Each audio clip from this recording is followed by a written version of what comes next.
Ya loh, Gospel Reflection kali ini akan menemukan satu tema, yaitu bagaimana menghadapi emosi kita. Roma 8 ayat 6 dan ayat yang ke-8 berkata, karena keinginan daging adalah maut, tapi keinginan rohani adalah hidup dan kedamaian.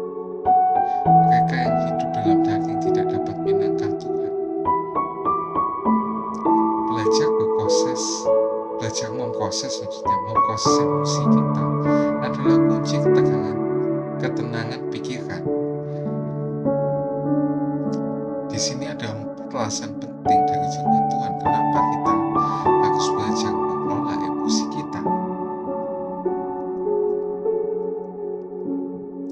Yang pertama, kita harus belajar mengendalikan emosi kita karena seringkali kita tidak dapat mempercayai emosi kita.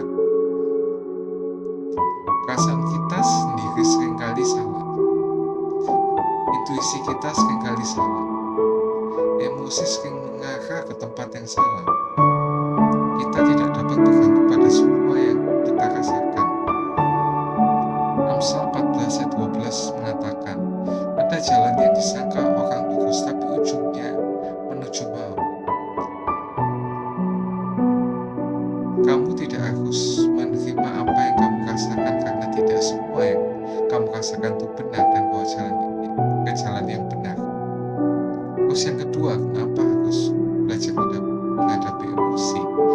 Yaitu kita harus belajar mengendalikan emosi agar kita tidak dimanipulasi. Jika kita tidak mengendalikan emosi kita, maka emosi akan mengendalikan kita dan emosi kita akan mengendalikan kita. Dan jika kita selalu menahan perasaan kita, orang lain akan memanfaatkan kita. Hal yang terburuk adalah ketika iblis menggunakan emosi negatif kita. Iblis menggunakan ketakutan, kemarahan, dan kekhawatiran untuk mendatangkan malapetaka dalam kehidupan kita.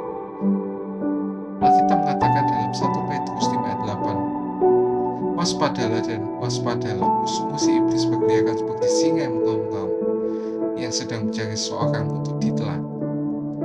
Yang ketiga, kita harus belajar mengendalikan emosi karena ingin menyenangkan Tuhan. Tuhan tidak dapat mengendalikan kita jika emosi kita mengendalikan kita. Jika kita membuat keputusan berdasarkan emosi, kita telah menjadikan emosi itu Tuhan kita. Dan kemudian Tuhan tidak bisa menjadi Tuhan atas kehidupan kita. Roma 8 ayat 6 dan 8 mengatakan, karena keinginan daging adalah maut, tapi keinginan rohani adalah hidup dan damai sejahtera. Mereka yang hidup dalam daging tidak dapat menyenangkan Tuhan. Yang terakhir, kita harus belajar mengendalikan emosi karena ingin sukses dalam hidup. Beberapa penelitian menunjukkan bahwa kecerdasan emosional jauh lebih penting daripada kecerdasan otak dalam menentukan kesuksesan. Berapa banyak orang yang kita kenal yang rusak reputasi mereka dengan mengatakan hal buruk ketika mereka sedang marah, atau kehilangan kesempatan kerja karena kurang pengendalian diri.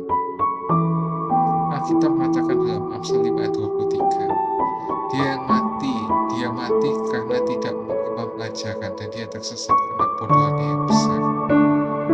Ketika kita memberikan hati kita kepada Tuhan Yesus, termasuk perasaan kita, jadi ketika kita mengatakan, aku telah memberikan hatiku kepada Yesus, kita juga memberikan emosi kita kepada Tuhan.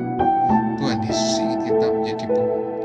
Yesus ingin menjadi penguasa emosi kita, bukan hanya pikiran atau tindakan kita.